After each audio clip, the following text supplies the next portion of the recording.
Imhotep Bekanefel, welcome to the Per Ank MTUT.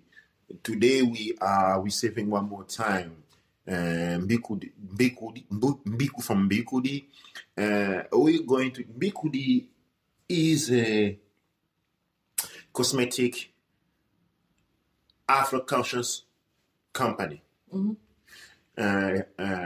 It doesn't only sell products healthy African or Afro-descendants and African products, but also deliver a lot of workshop, helping essentially women and children in many situations, such as isolation, to learn new skills, and much more.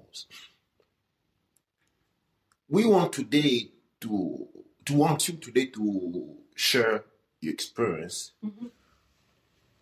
When it comes to, I will just go straight by a question.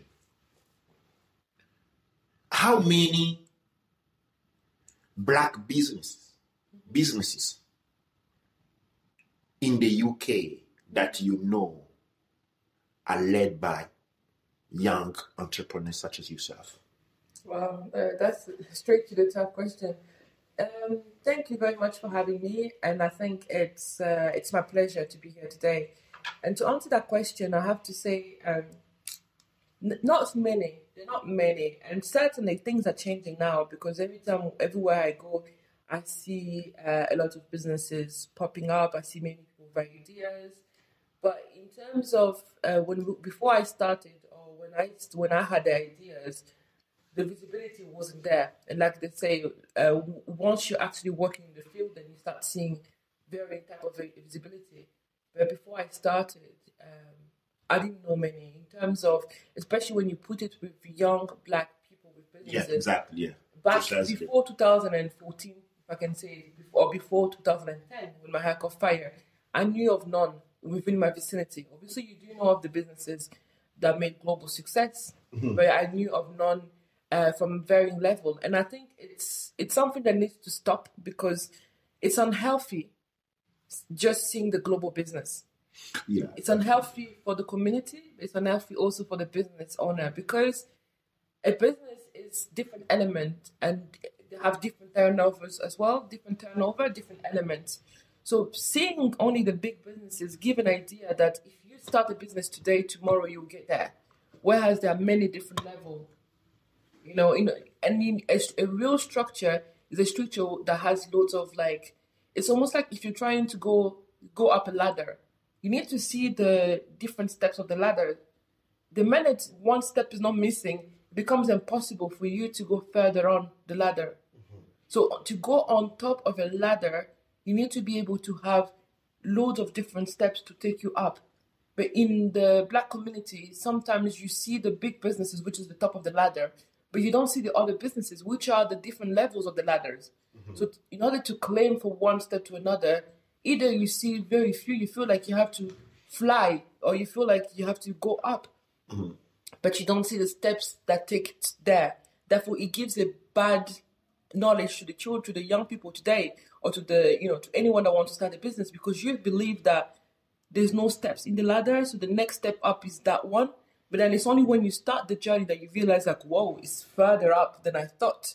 Therefore, you can't climb. Or you start climbing, but you realize you did such an effort to climb the first that when you look back, the step where you are is very far from the bottom because it's hard to go down. It's like seeing a mountain from far. And it's just really the hard top. to go up. Yeah, absolutely. Yeah, coming from this direction, what I want to hear is to speak about the concept. In economy, coming from the Kush Kamit Kongo economy, so something that is not taught in school is that a company, to be able to succeed, to grow, it has wanted to be a family company or a community company. Mm-hmm. Okay, this is within the context of real economy. Yeah. But then we also can go context what we call the fraud economy, which is using slavery. Mm-hmm. Okay, these are frauds. Okay, in economy, a country that called himself that describe itself having a very strong economy because they use slavery in the past. It is a fraud economy of fraud. A fraud into competitivity because not everybody have that possibility. Okay. Company first born within community and company and family. And they're sustained by the family or the community to help it to grow. It's only then when the company is grown enough to be able to actually give employment. It's like when you're building a house, you need many people to come together actually to build the house. It's only then that the house can host people. Okay. So in true economy, when a company starts, you need the youth. You need what is called today is not people come to help you. How you call them in English? Volunteers. Yeah, a company need volunteers, and in a family company, the member of the family who are not in a working age yet, or are out of employment, are the one becoming the volunteer of the company, help it grow. It's only when the companies grow, become strong financially, economically, that now that company can employ and be able to pay people. The same is for a community. A community company needs the people in the community to act as volunteer, to help to build the company grow. And only then, when the company has become strong, that it can give back, it can give employment.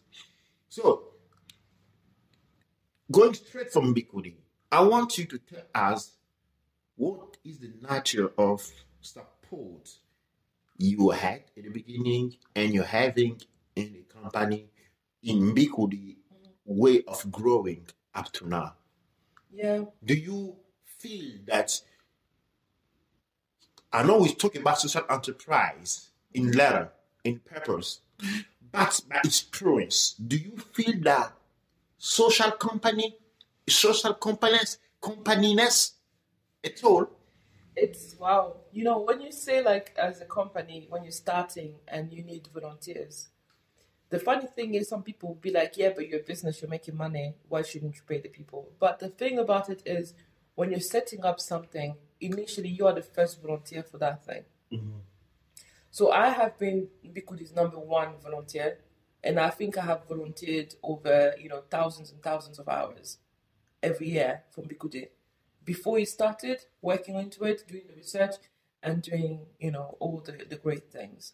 Now, what happened is, like, at the initial stage, I didn't expect anyone to volunteer because I saw the vision of it. Only I could see the benefit of it. But then as the company grows, then you do get, like, but you're organized in a sense where there's a social element of the Mbikudi and then there's the global business of it, if that makes sense. So then what I'll do is, to answer your question, I think I need to split it. Because in terms of when I do, let's say if I organize a community activity, what needs to happen before that community activity happens is either the product on Mbikudi needs to be designed, they need to work for some time, you need to sell, you need to make a profit, and then you need to have the community event. Or you can apply for funding or grant funding, but there's the research element done. So for so many months or for so many time, you need to do the research, you need to communicate with them, you need to do so much things. And that time spent is usually in volunteer, especially at the early stage. You volunteer to do all that work, all that leg work, and then the event come, and then the volunteers will just come. And for many people, the idea of a volunteer is someone that comes during an event to either talk about the company or usher people in, or do a kind of an usher service for the, be an usher for the event. Or again, when works are organized, again, they do the usher, in that sense. So that's the element of volunteering that people have in their mind. But And I want to say for that type of volunteering, we've had a lot of volunteers in that sense. In terms of when it came to having an event, when it came to doing the last thing or the last few minutes of it, you get the volunteers. Now, there's another type of volunteer. That's the volunteers that either promote what you're doing.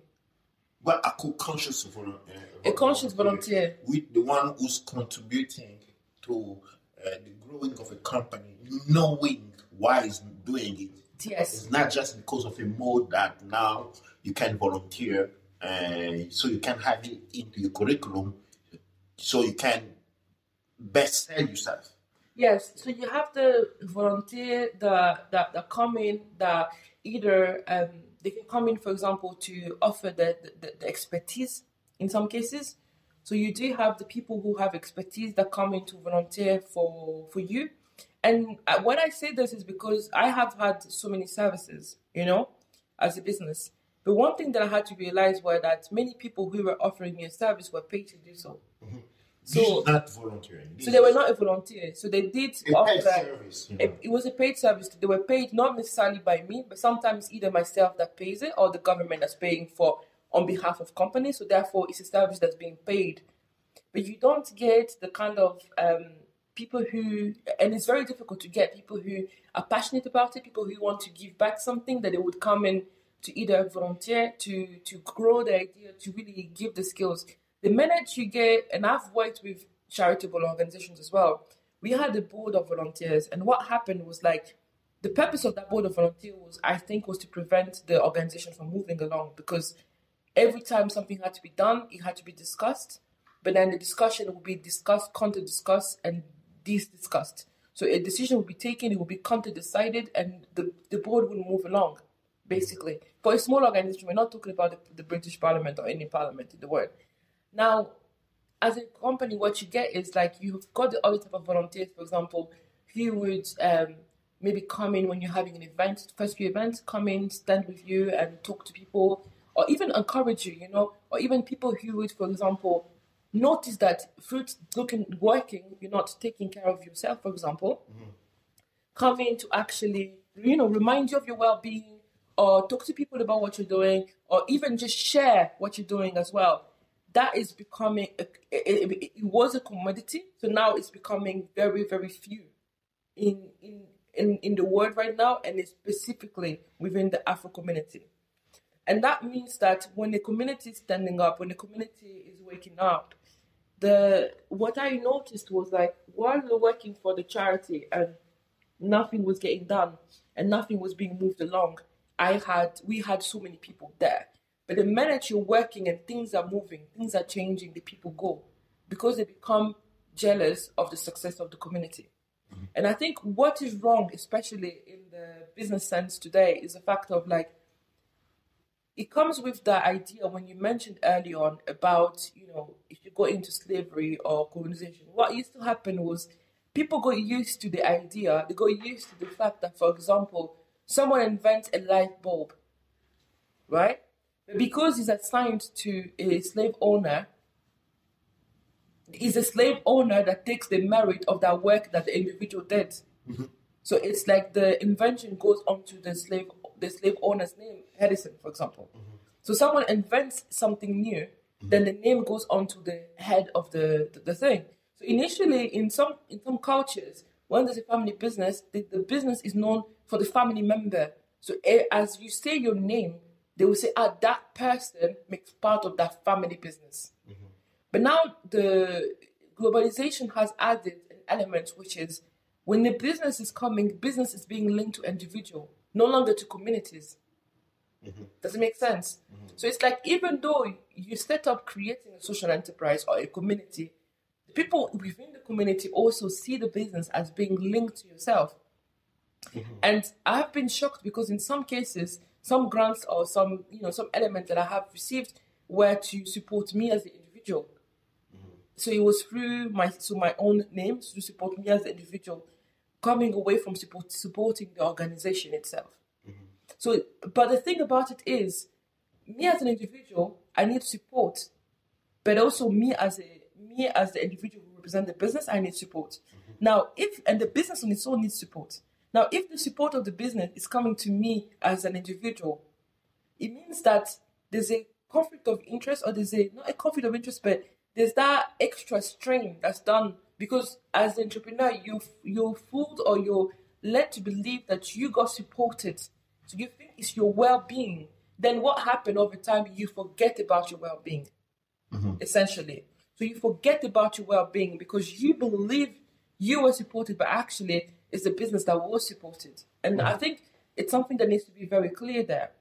Now, when it comes to the community as well, because they now see that it's you that's supported through your business, in some cases, people then think you have everything you need. You don't need them. You don't need the community anymore. Because you got all the support that you need. You don't need anything anymore. You know? And then afterward, that's when those other type of volunteers don't come anymore. But in our economy, the situation you have just described here means death for any possible economical activity. What you say about the name is mainly true when we go into society psychology, like psychology of the business. When you go to some area like Italy, you're gonna hear names like Genovese. Okay, so the Genovese is a group. Yeah. Okay, but it's a family group, and the main people who work in that company, most of them are called Genovese. So now, just think that you being from a Mbiku family, as your name is Mbiku, you have meaning Mbiku in the family. So if the company is a family company, so it's very easy for anyone to self-identify because when they say Mbiku, we say this is my name. Yeah. I don't have in my passport or whatever it is name Mbiku. My name is not Mbiku, but Mbiku is our name of family. This is our name. There is that identification. Yeah. So I wanted to go even further to actually say Mbikudi, because now Mbikudi is something that anyone can become. So it means that it's something that a woman can become Mbikudi in different elements of their life. So therefore they can actually understand and relate to the Mbikudi experience, because it's not a case of I could have called him Mbiku, like you're saying. That would have been a name that would be me, or even call it Kinkela, could call it Makangu, call it any name that I wanted, right? But choosing to call him Mbikudi was important to me because I wanted the community to understand that this is for the community. And then but now some people will say, but then why didn't you do a charity? Because I had worked with charities.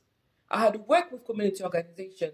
By the time I was 25, I had over 10 years experience volunteering for businesses, volunteering for charities, and for actually seeing how the work happened around the charity. Charity is just a way to don't pay tax. Doesn't mean nothing. Some people will say that. Yeah, charity is a way of not paying tax. It is a business. It is a business. It is an organization of some kind. It's not. They call it not for profit, but it's an organization that's funded, and sometimes charities can also have higher turnovers than businesses. Definitely. So we have king of charity that have a lot of money, but I want to go back. That's not the point. Yeah. Angle. Being a company, what is the relationship you have with your own community? How your community see you? Yeah. And as a result, how do you see them back?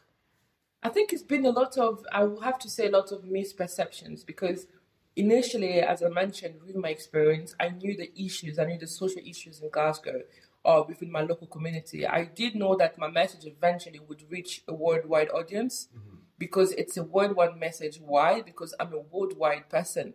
I've traveled the world, but I also understand that my experience was similar to many people across the globe, so therefore I would reach them eventually. But equally, I knew the problem within my doorstep. And being someone who wanted to one day go back to Congo where I was born to work, but I thought for me to deserve that, I first of all have to make sure anything that I want to do in the future, I need to do it now. And that was my attitude. So when I was working with the organization, I noticed there were issues and I would bring them up on meetings upon meetings upon meeting. And people would say yes, they would understand it. Some people would think I'm crazy, then think that, and then see that I'm right later. And with that, that's when I realized that actually I was a leader. Mm-hmm. But I also realized that I had to work on myself to be a strong leader and to be a leader that can walk alone. Mm-hmm.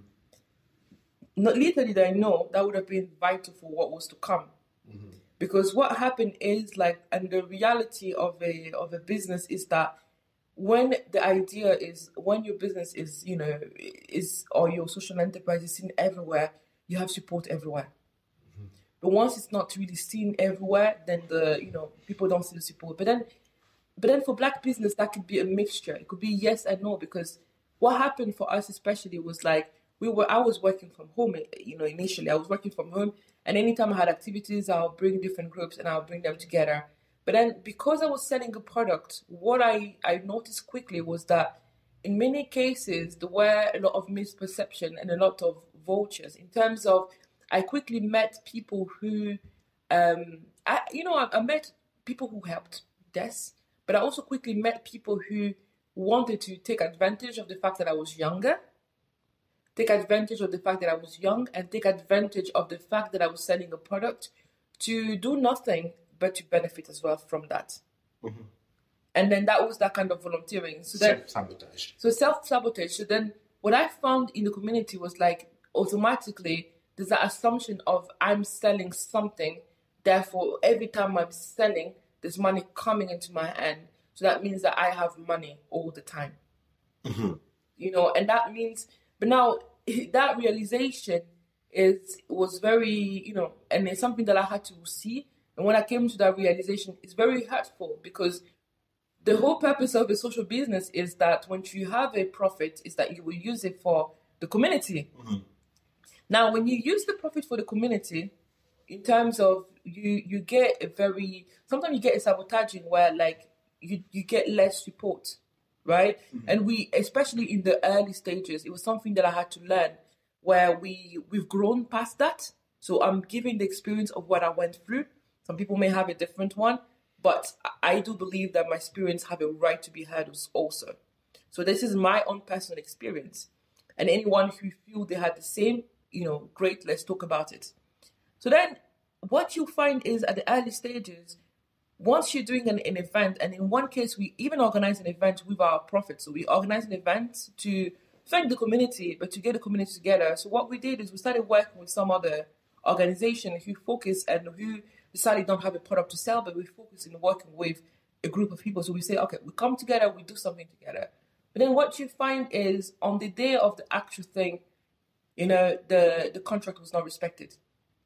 The contract was not respected. And that thing about within the community, there's the not respected in the sense of the reliance on verbal contracts, that's true. But also the person, through a type of jealousy that we discovered later, didn't want to come because they didn't want to participate in the community receiving the service. So they became a gatekeeper. Mm-hmm. So you have a lot of gatekeepers who stay there, who stay in between you getting the service or you offering the service. So then they to kind of block you as well in that sense. But it goes even deeper than that, because what you find is that you get some people who, and I think luckily that we actually quickly had to widen our message within the first few years. Because if our message was very just local, I do believe we would have closed ages ago. Mm-hmm. But by widening our message meant that we had, I can say for every 1,000 no that we had one yes. By widening our message, by having a larger audience, now we were reaching to millions of people, then we had a lot more no's, and then we got very few yeses. Mm-hmm. But that's because the net was widened hardly. But in doing so, it costs a lot of energy, a lot of resources, a lot of money, but a lot of restless, and I want to say relentless effort as well. So then, but then what you get is it is a shock, because the moment you come to the realization that for wanting to do something good for your community, some people within the community will quickly see you as a vulture. And especially because I was young then, many people would say, oh, let's come and work together so that they can take advantage of your idea, advantage of you, and advantage of what you're wanting to do. So quickly I had to get okay with the fact that some people will take my idea and I didn't care about it, because I know that I can create limitless possibilities. Mm-hmm. So if you take one of my possibilities, I don't care about it. It's not holding me back. But later you understand why they're doing that. Why? Because they maybe had an idea that failed. Therefore, seeing someone else with something prosperous, something that's working, something that's attracting other people, kind of creates a kind of jealousy or shame, I don't know what you call it, and then it's starting to sabotage. But when you're being sabotaged in those period or in that experience, you're being sabotaged at the benefit of the people who could benefit from your services. Mm-hmm. So then the people who really want to benefit from what you're doing, they are in between all this. And now they don't know where to go, because there's the sabotage there, in that sense. But, and I think that's that those are some of the issues that we face, especially within a business. But I think the thing that really got to me was when I realized, and this one was very closer to home. This is when it started to happen. When it happened far, I was fine, I was resilient, because I don't judge people, you see. I'm talking about what happened, not judging, but analyzing the situation. So I didn't complain about it back then. I didn't complain about it. I went through, I did my work, and I carried on, and I took it as experience, because experience makes you brighter, experience makes you stronger. Now, when it starts to happen, right, by the people who are closest to you, around you, when it starts happening by your family members, by your family members, your close friends, and that's when it's a big shock. Because what you realize is that within that environment, you now become like you become like a rock for many people. People are inspired by you, right? People come for you to come and help them. So I automatically realized that, yes, and I love doing that. I love supporting people. I love helping people if I can, because I pass on my experience any way I can, really. But what you realize is that you are passing on, you are inspiring, you are you are doing so much. But then the minute when you are unable to carry on, because the minute you have an issue, it could be like a illness, or the minute you need help or you need contribution, that's when you realize that you have everybody's back, but no one has your back. Yeah, I want to take it from there. When I was growing in Italy, I finished my first degree in economy and started working. The first job I had was reselling. I started reselling like overs and credit cards, all those kind of things. So I was the only non-Italian within a group of Italians. What I noticed, for me, it was very difficult to start well, because I didn't have any family. I didn't have any community. But my friends, the Italian, while I've seen them, they've been able to start. You start the activity today, by the end of the week, they sell 10, 20 contracts, and you sold one. The next week, they just go from 20 contract to 100. Okay, and you keep having one.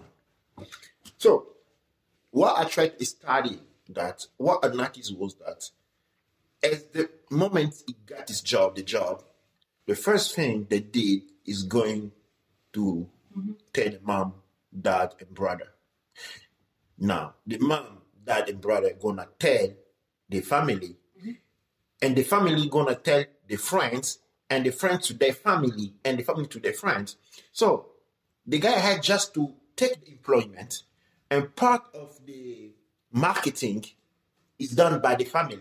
Yeah. The auntie gonna buy whatever credit card or telephone and contract or the Uber for later, you know, and they're gonna tell the friends and family. So that's why in a month they grew. Just and myself, I was like trying to work twice hard, but it was very difficult because whenever you go, is someone parents. Yeah. Every door you knock to, it is someone parent who is gonna choose humanly to buy from his nephew, Absolutely. then from you.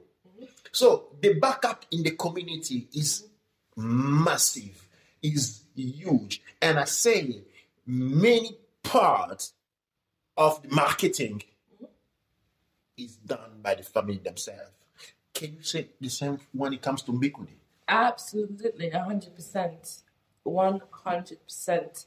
And I will go even further. 100% that they help you in that sense. No, I mean, like, I want to say it's the total opposite. It's still, I think 100% to what you're saying in terms of I have seen that as well. And I'll give what happened to me was like, I'll give you an example. When I started, I've been in Glasgow for a while and I have loads of friends. But I remember I had one particular friend, right? The funny thing, ironically, as well, is like that friend she used to live in Glasgow, she doesn't really live in Glasgow, her family does. She will come to Glasgow.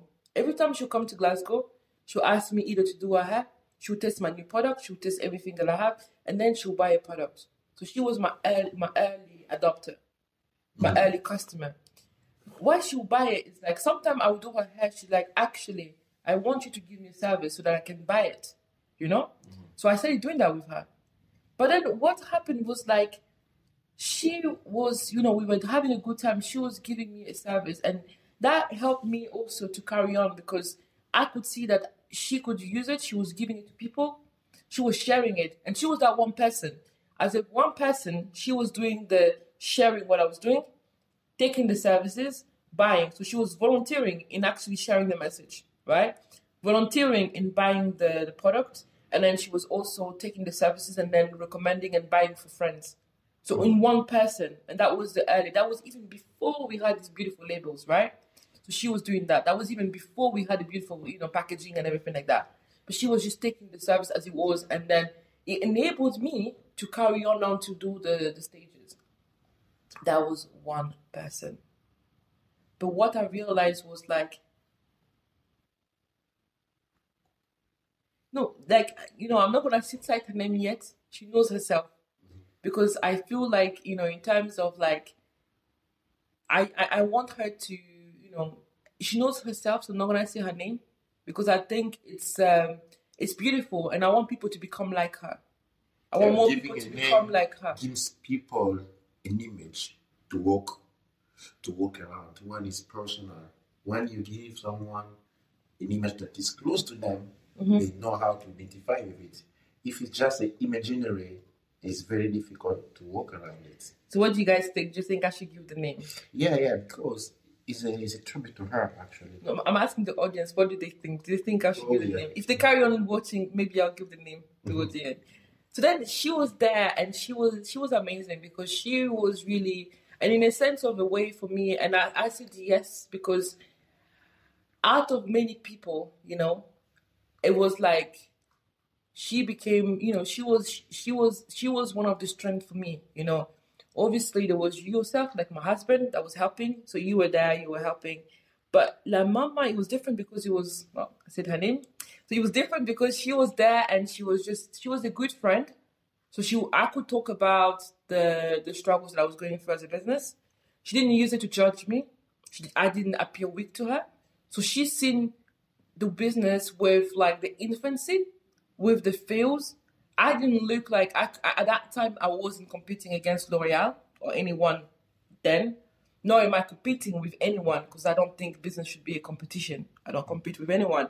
But really at that time, I looked like nothing. I want to say I look like not it was nothing noticeable. I don't even want to say that, but what I mean is like I wasn't a brand yet, you know. But she was there, and she gave the support. You know, when her sisters couldn't afford the services or whatever, she would buy for them. She would send them. And then the thing to mark is that her sisters were hairdressers too, so they know how to do hair. So she didn't need to come to me. And I knew that. Do you know what I mean? And I knew that, but I also knew that she was coming not just to talk, but because she appreciated what I was doing. So I had her, and I had that to actually look into. And to a certain extent, I want to really point that I was very fortunate for that, because she supported me through my early years, throughout, and consistently in terms of like, it's almost like she budgeted to come to me like maybe every 3 months or every 6 months, but initially it was every 3 months if she could. So really, you have an example of someone who's taking that, you know, thinking about like, okay, so I'm going to support, and if I can't come, I'm going to send someone else, but I'm going to pay for them if I have to, because I want you not to keep up. I want you to keep on your dream. I don't want you to leave your dreams. You see what I mean? And that's an example that I do think many people need to be more like La Mama. We need many La Mama around us, because she was one example that I can cite.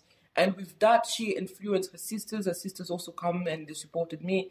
And they, you know, so she really influenced many people around her just because she believed, and she actually carried on into what she was saying, you know, and she believed it. She was there, and she gave me good feedbacks as well, you know, and she didn't give you the kind of feedback that destroy you as an early business, but she gave you constructive feedback that enabled you to do even more, you know. One time she came to me, she was like, the next time I'm coming, I'm paying by card, whether you like it or not. I'm not giving you a bank transfer. I'm not paying you cash. I'm paying by card. You know? But then I got a card machine for her. But then I used the card machine the very next month when I had a big event. So if I didn't have that, because she insisted on that, then I wouldn't have had the card machine for the big event that I went to. So to give you that example. So, and it's a funny thing, because I'm focusing in her, because I have to say, like, you know, even if I'm to put my friends and family, my friends and family, for me, she was the top one for that, in that level. Now, when it comes to my general idea was that I was going to have many La Mamas. I thought I was going to have many people like her in my family, because I was very loved. You know, I lend people money. When I used to lend people money, I don't even think about it. And I supported many people. I gave, you know, advice. I was a confidant to many people. I was a power, you know, I was a support net. I was a support network for many people. So what I expected was that I had given a lot, and you know, I came from a Christian background back then, not a Christian anymore. But I thought by the time I have given a lot, so by the time I'm setting up, a lot will be given back to me as well. The reality was different in terms of what I had given was one thing, and it was, you know, in a way I want to say it was done, and I then, you know, thankfully, you know, thank to the nature you want to say is that every time I give, I know the maxim that say, give not knowing that you gave and forget about it. You know? But now when you're tested, what you realize is that the same people who you know would spend £100 on extension wouldn't spend even a fiver on you. Yes. But the very same person is spending £100 into extension. Yeah. Not spending the new, not investing in at all. No, they wouldn't. May they have any financial issue that will come to you to ask you to lend them money or to give them money. Absolutely. So can we say, when we look at the situation, can we say that the lack of company development, the lack of growth within the African company and Mbikudi itself is well grounded to the way to the conception of community, the way community it works, makes our African company less competitive than Pakistani, Indian, European company, because the company, before they go internationally, they have very, very, very strong support from their community. So when they got grants coming from abroad, the grant found them very strong already, and then they can use the grant to go to skyrocket. Yeah. Okay, whereas in the Black community, there is no support whatsoever. There is no understanding whatsoever to the need of a company and what a company needs at the beginning, so it can clearly be able to give back most. So when you have the funding, unlike other who use it as rock propulsor, you need to use that funding to create the foundation. Now, when you start creating the foundation, your own community want to perceive that foundation as a sign of financial realization, and then they're gonna come. Then they're gonna come to loom around to try to take bit by bit away from you. Wow, that is something that I, in some cases I've related to. I can relate to, because especially early on when you were saying, like, how you explain the same, like you're saying, the community, when you're saying the propulsor, most businesses grow locally and they become international, right? Yeah. Whereas the local is the strength for the international. In Mbikudi, it's the contrary. It's the international that was the strength for the local. In locally, what we received, the biggest help that the support we received locally was through some of the financial institutions, because we were the lucky few in terms of, and I do know, as what we got, as very little as you get, and not to say that not to say that everything we did was successful, every bid we did was successful, but recognizing, especially as a Black business, you have to recognize how even a small window opening is bigger than many people have seen throughout their whole lifetime. So you're grateful for that. And it's very unfair, because there are those to support people, but then you're going through the small, tiny openings, and then that's what you benefit from, right? But you're grateful for more than, the people who have all the doors open for them in the same time. But you so just be grateful for nothing. Nothing. So basically, in a sense, now you're grateful grateful in a sense where we got support, and we got support by especially other organizations that help social enterprises. So we got supported as a social enterprise in that sense. But then in terms of the buying of the product, especially, which was the main thing that was supposed to sustain everything, that only became a relevant news when we got a force from outside. So we got all the unicorns. So we were very grateful. By widening the net, we were able to catch all the lamamas where they are, if that makes sense. So we got one in locally within our local square, but we're able to then eventually catch other ones in other parts of the world, in Belgium, in France, in Austria, and we got so many different people who now bought the product, and we sold them in some cases because they wanted to support us as well as they wanted to support their community, and they wanted to end the issues within their community. You see, now that is what has happened because we widened it. And then in so many cases, now when you go into for example, when you're going to ask for investment, they think that your strength should be from the local, from your roots. But then they realize quickly that your strength is actually internationally and not the roots. So then in many cases, you are an unsustainable business. Yeah. You have to become an unsustainable business, because the reality is that in order to find the unicorns that will support you within the community, that say that they will support, that would actually follow through with it, is very small. So you have to go further ahead. So any people who support Mbikudi, wherever you are, we appreciate you so much, because we understand the value of not just the realization that you need to support a business within the community that's doing good, not just the realization that, yes, I want to stop something bad that's happening in my community or in me, therefore I'm supporting, but also actually carrying through to doing it. On social media, you'll see many people saying #Black businesses. But then when they will buy from a Black business, then they will say, oh my God, it doesn't look as good as so-and-so.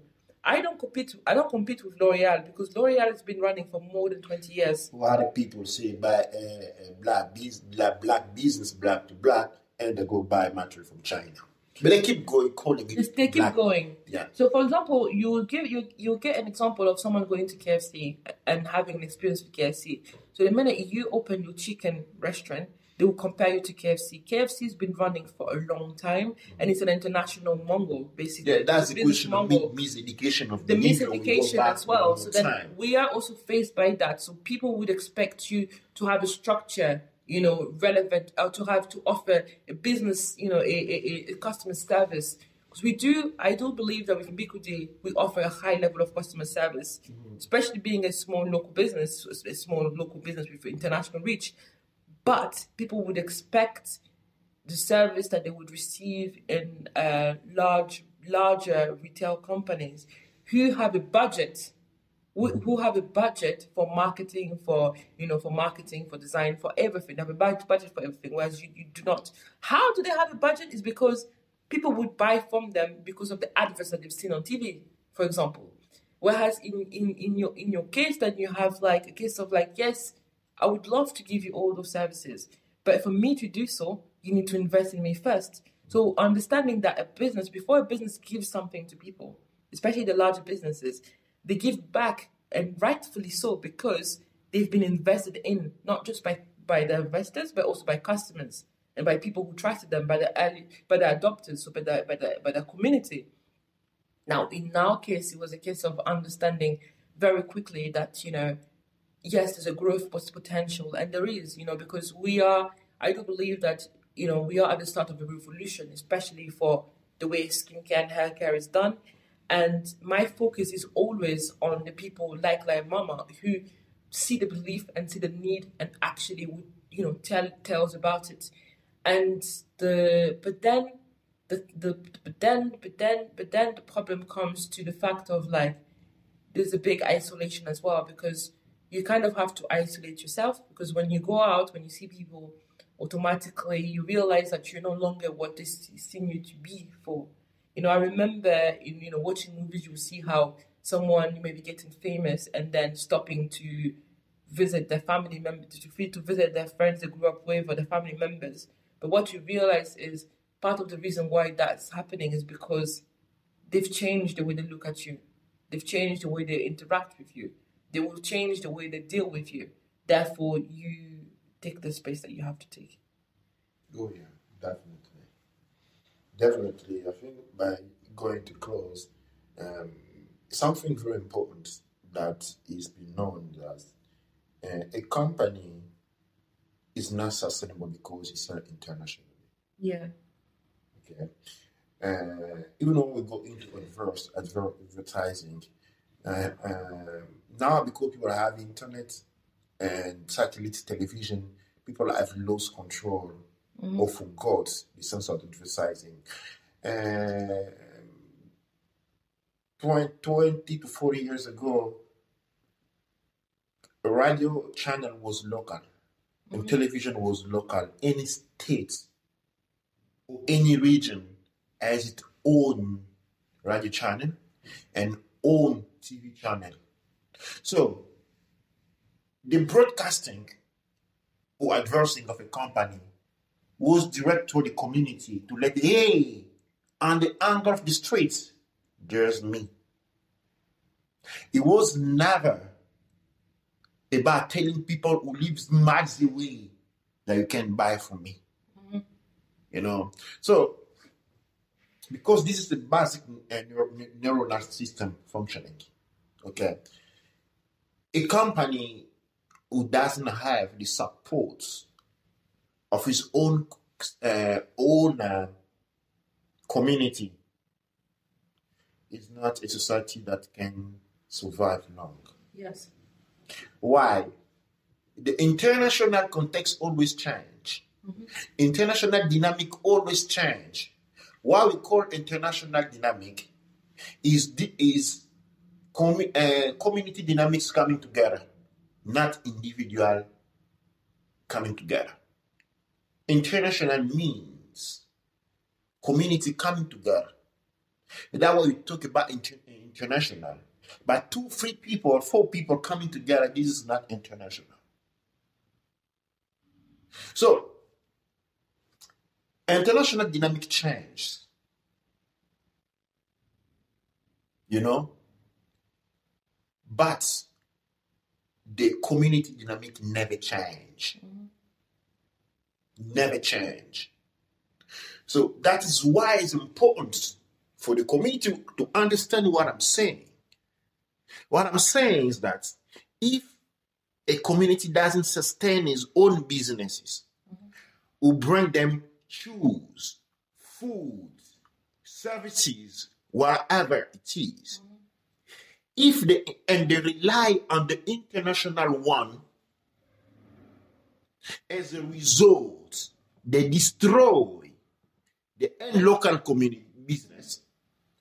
When the international dynamic gonna change, they will starve. Absolutely.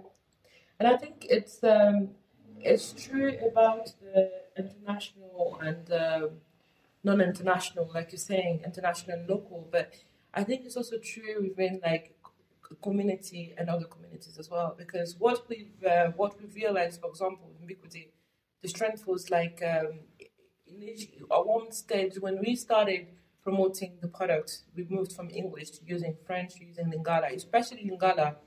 What it did was like we were automatically heard directly by Congolese people who then felt a greater call.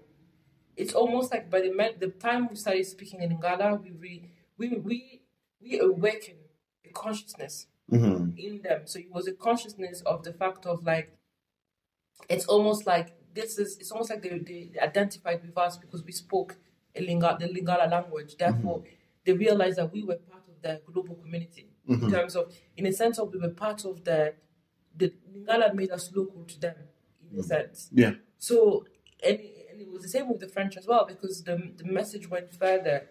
And one of the things that we do as well is to empower within the local community. So, for example, in Belgium, we had done events with the young people to make sure that they feel the benefits. We did free jewelry making in Belgium as well.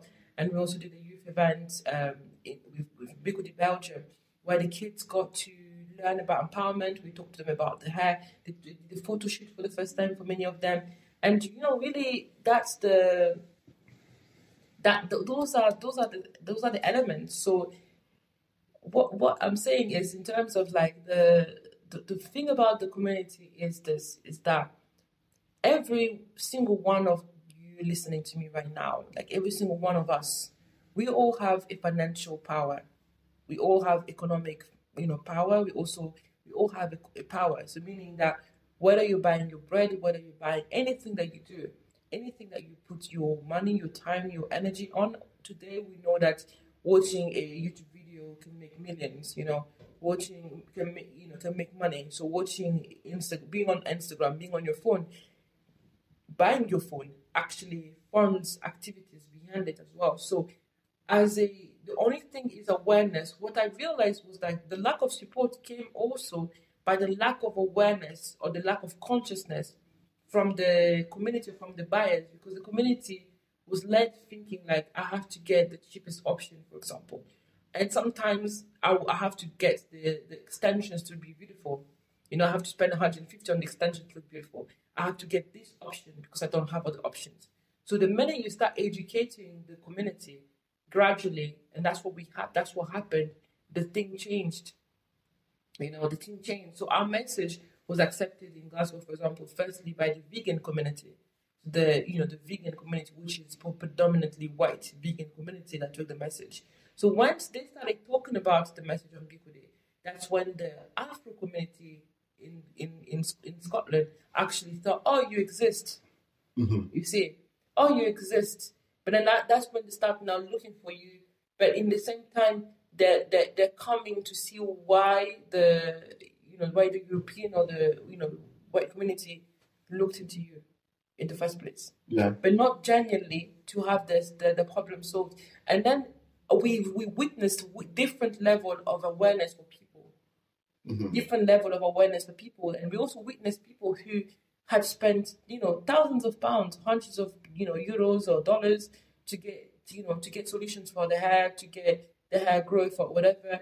But because you've spent £10 with you or £5 with you, you then expect miracles as well. And it's that thing of especially in the day and age that we are in, where you can no longer make any medicinal claims.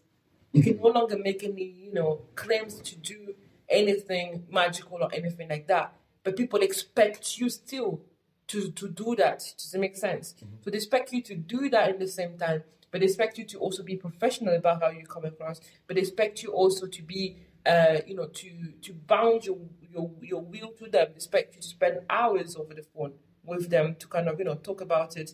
Whereas when they buy product, and I've spoken with people who have sent us negative feedbacks, but the same person, when we spoke to them, because like they send us a feedback saying like, oh, I don't understand, small things like don't know how to use a product or anything like that. But we don't see, luckily in Mbikudi, we don't see negative feedbacks. We see as a communication. So we talk back saying like, can you expand on that? What can we do? How did you use it? We try to understand what happened in your experience.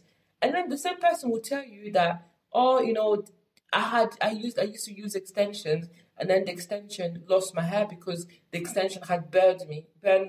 I was really burned for so many days. I had scars and everything like that. I was really scalded, and then there was even you could see my flesh from the burn in my scalp. And then you're like, hang on a minute, did you report that? No. So you didn't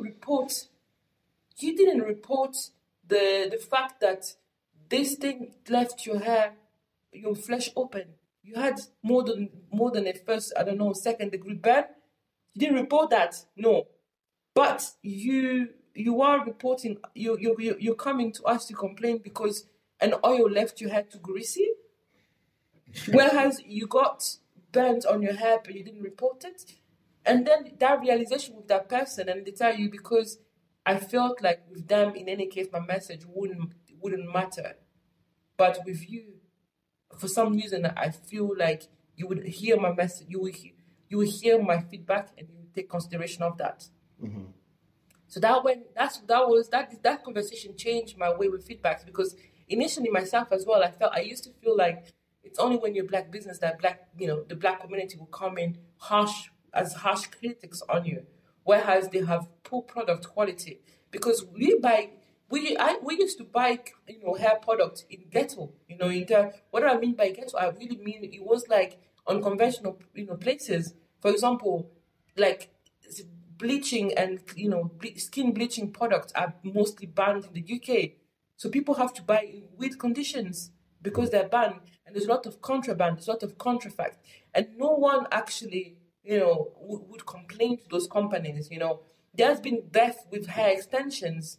I don't know if a complaint was made to the company. I doubt it.